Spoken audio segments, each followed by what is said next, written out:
Live from New Delhi, you're watching DD India Live, India's voice to the world. I'm Preeti Kaur. Coming up in the next 30 minutes.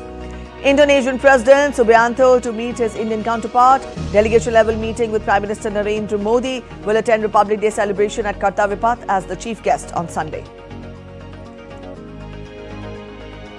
India's President Prabowo Murmu to address nation on the eve of Republic Day.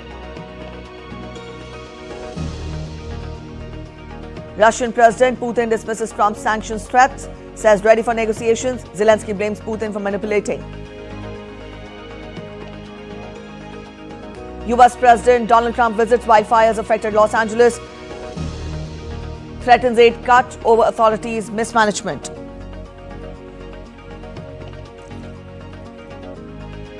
And key showdown for Australia Open title. Sabalenka will face Madison Keys in the women's singles, while Alexander to take on Sinner in the men's singles.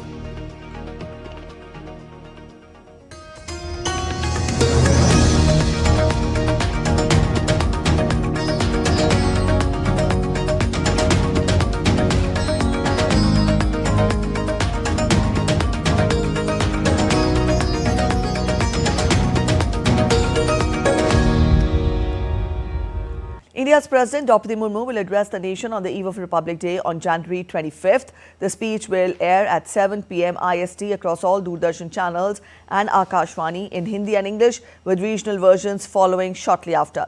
Following the initial broadcast, Doordarshan will continue the transmission in various regional languages on its regional channels. This ensures the President's message reaches every corner of the nation, emphasizing on the cultural and linguistic diversity of the country. Akashvani will support this outreach, broadcasting the regional language versions starting at 9:30 p.m. IST on its respective regional networks, making the President's address accessible to a broader audience. The Indonesian President Prabowo Subianto, who is on a 3-day visit to India, primarily to attend 76th Republic Day celebrations at Kartavya Path, will be meeting his Indian counterpart Prabowo Murmu and will also attend a ceremonial reception. Later in the noon, he will hold a delegation-level talk with Prime Minister Narendra Modi. The entire gamut of bilateral cooperation, including in the areas of defence and security, trade and investment, healthcare, energy, connectivity, tourism and people-to-people relations, will be reviewed at the talks. For further strengthening ties between the two nations, several agreements will also be exchanged. Earlier on Friday, the visiting President Subianto met External Affairs Minister Dr. S. Jaishankar in the national capital. Making a comment after the meeting, External Affairs Minister Dr. S. Jaishankar said that Indonesian President Prabowo Subianto gracing the upcoming Republic Day celebrations as the chief guest will be a fitting celebration of the cherished friendship between India and Indonesia. India's Prime Minister Narendra Modi interacted in the event at home with tribal guests, NCC cadets, NSS volunteers, Rashtriya Rangshala camp artists and tableau artists who would be a part of the upcoming Republic Day parade. Republic Day Parade 2025 will be a unique blend of India's cultural diversity and military prowess, with special focus on 75 years of enactment of the Constitution and Jan Bhagidari.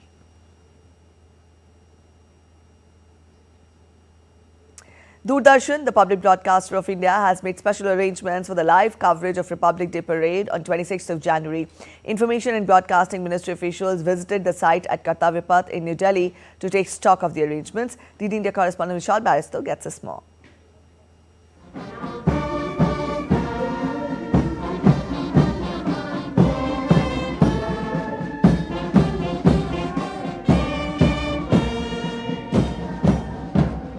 India is all set to celebrate Republic Day Parade on January 26th.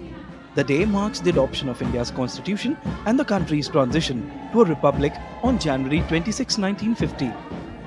The grand celebration will showcase country's cultural diversity and military strength, with a special focus on the 75th anniversary of the enactment of Indian constitution and the theme of Jan Bhagidari, which means people's participation.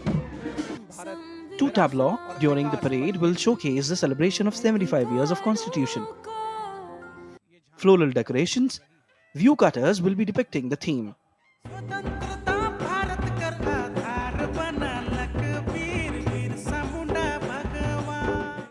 Balloons at the end of the program will be released with the banner of this message. The chief guest for the parade will be Prabowo Subianto, President of Republic of Indonesia. The parade will feature a 160-member marching contingent and 190-member band from Indonesia, joining Indian Armed Forces contingents on Kartavya Path in national capital, New Delhi. India's public broadcaster Doordarshan will telecast the entire event live for viewers across the globe. More than 50 cameras have already been set up for the mega event.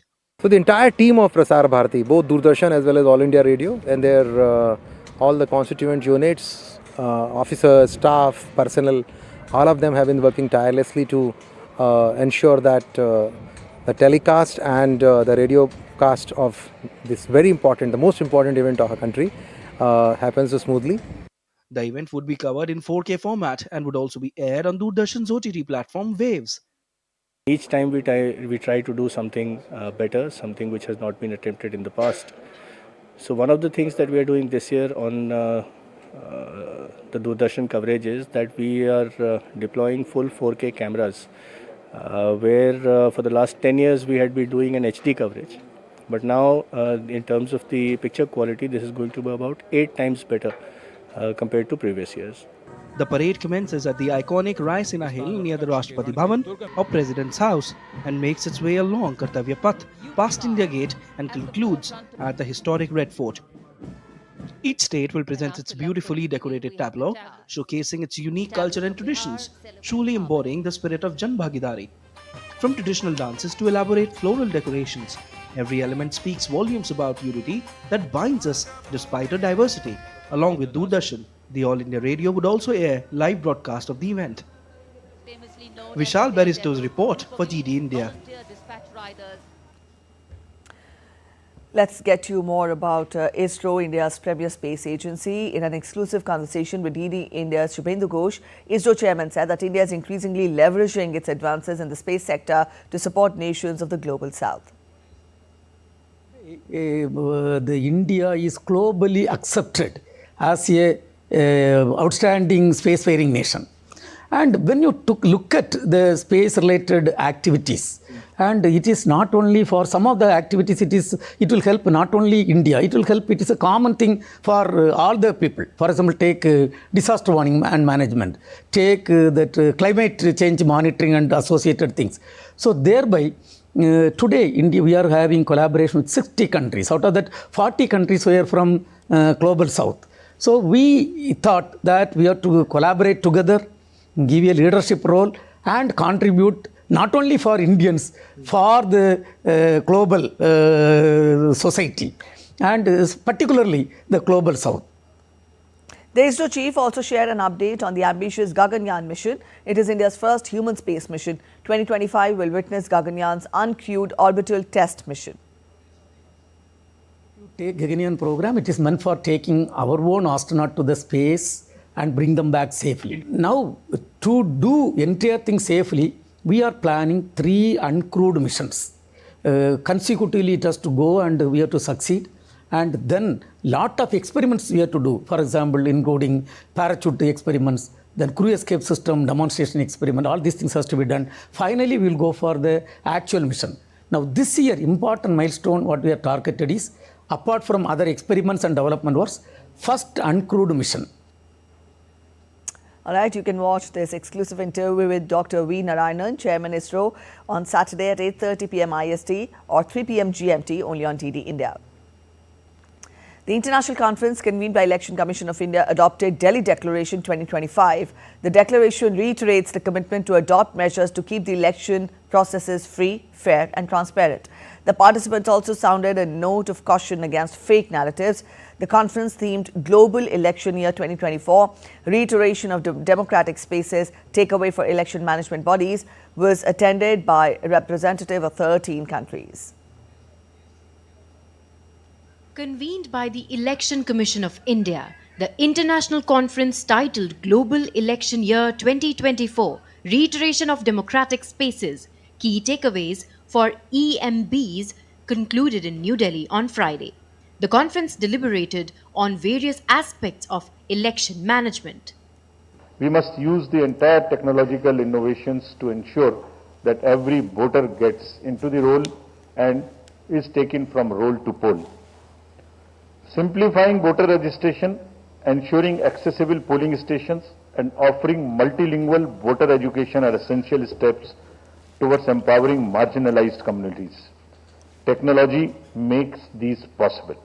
The heads and representatives of election management bodies of countries of the world also adopted Delhi Declaration 2025. They declared and resolved that we will keep our undiluted focus on the centrality of the voter and their rights in election space, and do everything in our means to facilitate them in the electoral process.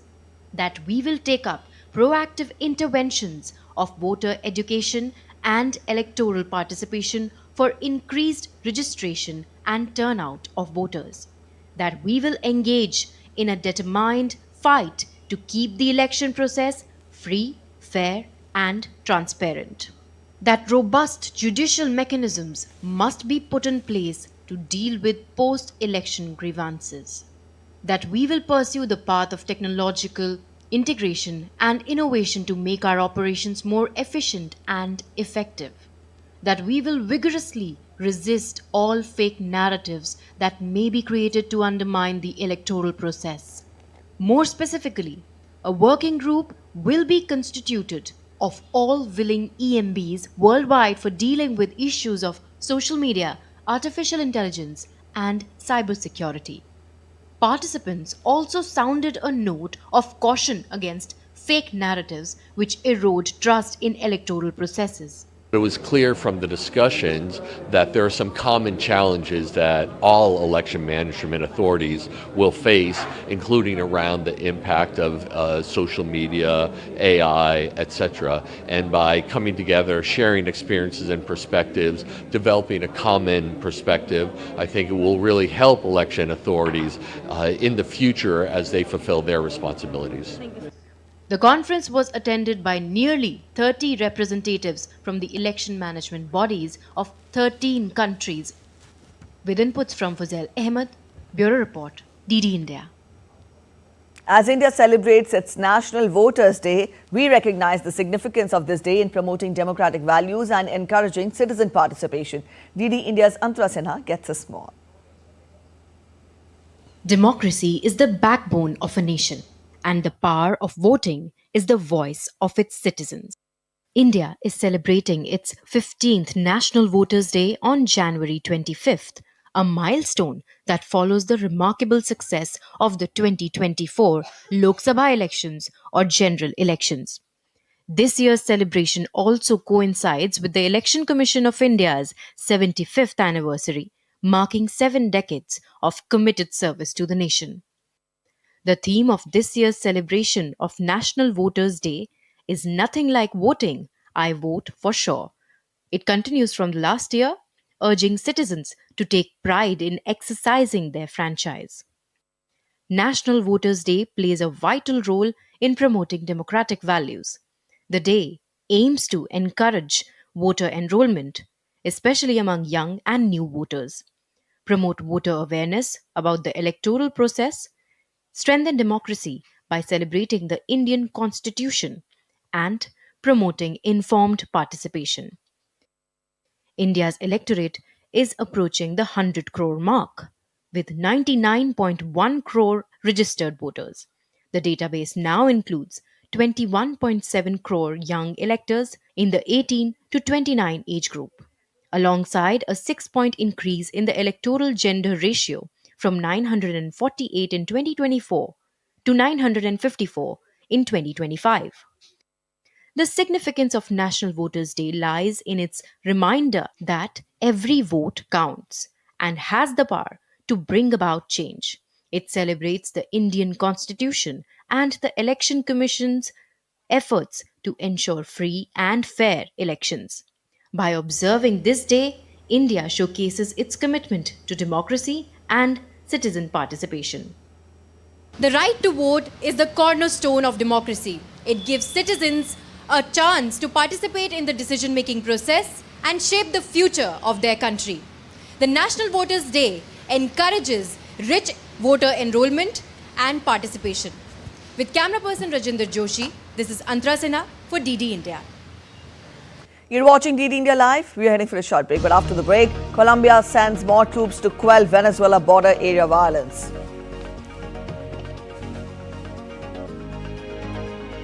Aiming to promote anti-abortion policies, US to renew membership of the Geneva Consensus Declaration. India will lock horns with England in the second T20 International in Chennai today.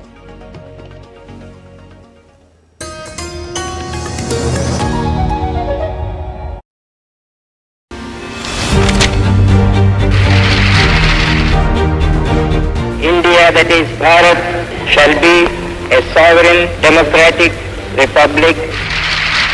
Take a decision in common and march in a cooperative way on that road which is bound to lead us to unity. All that we require is honesty of purpose, firmness of determination, a desire to understand each other's viewpoints, birthright of equity and equal opportunity in this country. DD India takes you back in time and takes you back to the golden era from where it all started. DD India presents before you We the People of India, India's constitution and its legacy.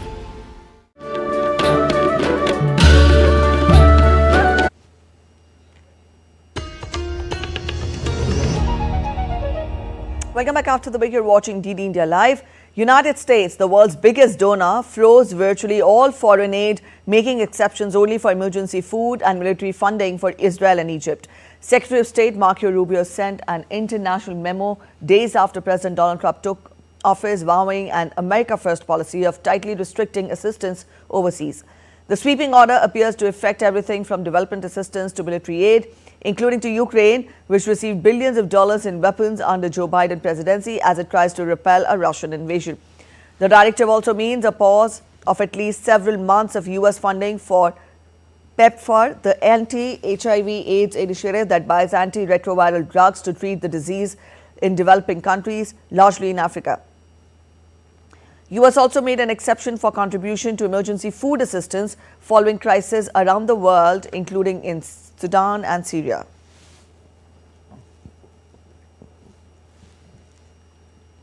Russian President Vladimir Putin dismissed U.S. President Donald Trump's threat of new sanctions against Russia on Friday, stating that he does not believe Trump would take any action that might hurt the American economy. Speaking to Russian state television, Putin reiterated his willingness to meet the newly inaugurated U.S. president soon. While Trump has also voiced interest in a meeting, there is still no word from the White House or the Kremlin on when it might happen. We hear about the possibility of introducing additional sanctions against Russia. I doubt that US President Donald Trump will make decisions that will harm the American economy itself. He is not only a smart person but a pragmatic person, and I can hardly imagine that decisions will be made damaging the American economy itself. Meanwhile, Ukrainian President Volodymyr Zelensky accused his Russian counterpart Putin of trying to manipulate Donald Trump. This comes after Putin praised the US president and expressed readiness for talks with him. The report of the head of the Foreign Intelligence Service on Russia's military potential and Putin's readiness to continue the war and manipulate the leaders of the world. And in particular, he wants to manipulate the desire of the President of the United States of America to achieve peace. I am confident that no Russian manipulations will succeed anymore. Amid an outbreak of deadly violence between rival armed groups, Colombia has launched a military offensive to fight against guerrillas in a region bordering Venezuela. Colombia blamed for a week of bloody violence that has killed at least 80 people and displaced over 40,000 people in the border region. Amid the violence, the government has deployed over 9,000 troops in the northeastern Catatumbo region. Violence escalated last week in the Venezuelan border region, where National Liberation Army guerrillas started targeting armed rebel groups with an aim to assert control over a swath of the border region, Catatumbo. US President Trump and First Lady Melania Trump visited wildfires-affected Los Angeles to review damage from this month's devastating wildfires. It was his first presidential visit since taking office and a potentially contested one after his repeated threats to withhold federal aid to California. The trip to Los Angeles was part of a broader national disaster recovery tour. Earlier on Friday, Trump also visited North Carolina to inspect damage after Hurricane Helene ravaged the area in October. Trump threatened that he would sign an executive order to begin the process of fundamentally overhauling or eliminating the Federal Emergency Management Agency, which he said had fallen short in efforts to assist victims of recent disasters. The agency received $29 billion from Congress in December to fund the ongoing relief efforts. Hasn't done the job, and we're looking at the whole concept of FEMA. I have a group of people come in from an area that don't even know where they're going in order to solve immediately a problem is something that never worked for me. I'll also be signing an executive order to begin the process of fundamentally reforming and overhauling FEMA, or maybe getting rid of FEMA. U.S. Secretary of State Marco Rubio announced on Friday that the United States is renewing its membership in an international agreement criticized for limiting abortion access for millions of women and girls worldwide. America's top diplomat stated that Washington had informed signatories of Geneva Consensus Declaration of its intent to rejoin immediately. On January 28, 2021, U.S. President Joe Biden withdrew United States from the declaration. The Geneva Consensus Declaration, originally co-sponsored in 2020 by the United States, Brazil, Uganda, Egypt, Hungary and Indonesia, aims to promote anti-abortion policies globally.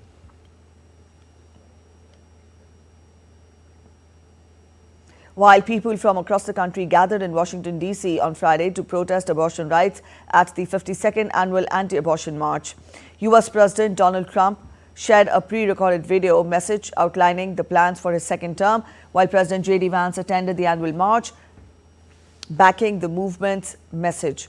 It has been 2 years since Roe versus Wade was overturned, but protesters said more work needs to be done at the state level. Abortion rights advocates were also present at the rally, staging counter-protests. Updates from the world of business now. Meta has begun testing ads on its social media platform Threads with a few brands in the US and Japan. Launched in 2023, this experiment marks Meta's first run at generating revenue from Threads. The social media giant said that it will monitor the ad test closely before scaling it broadly for other countries' brands. The ads come as Meta is facing heightened scrutiny after its CEO Mark Zuckerberg ended the company's US fact-checking program and relaxed content moderation rules similar to Elon Musk's X's policies.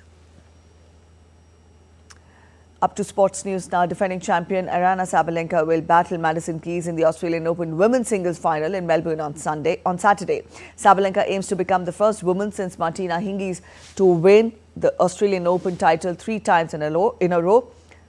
Sabalenka is overwhelming favourite to defeat Keys after prevailing in 4 of their 5 previous meetings, with the Belarusian slowly and steadily finding her best form. Keys will have to raise her game to a different level to stand a chance against Sabalenka. Also on Saturday, the men's doubles final sees Italian Simona Bolelli and Andrei Vavasori take on Britain Henry Patton and Harry Helovara of Finland. Defending champion Yannick Sinner thrashed Ben Shelton 7-6, 6-2, 6-2 in the Australian Open semi-finals on Friday to set up a showdown with Alexander Zverev in the final. Sinner had to save 2 set points in the opening game, but once he won, he raced past the 22-year-old. Sinner is on the cusp of a first successful Grand Slam title after winning his maiden major crown in Melbourne last year. The Italian will face the German second seed Zverev, who went through to the Sunday's final when Novak Djokovic retired due to injury in their last 4 clash. The final will be a battle of the top 2 seeds with Zverev in his first Australian Open final. Team England will look to bounce back after suffering a 7-wicket defeat to India when both teams face each other at the M.A. Chidambaram Stadium in Chennai. Led by Suryakumar Yadav, India will aim to extend their lead to 2-0 in the series with another strong performance.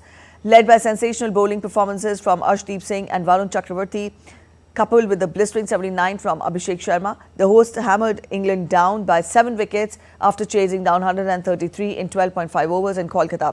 In the opening T20 International, India made the surprise decision of leaving out seasoned pacer Mohammad Shami from the playing 11. However, it is expected that Shami will feature in the second T20 International as the team management will want to assess his fitness ahead of the upcoming Champions Trophy. That's it in this edition of DD India Live. But let us know your thoughts on the news of the day. For those of you on the go, you can get all the latest news and updates from India and across the world on the DD India mobile app. Now, this app is available on both Android and iOS platforms. You can download the respective QR codes. We'll be back with more news as it breaks here on DD India. I'm Preeti Kaur signing off, and from all of us at Intelli, thanks for watching DD India Live.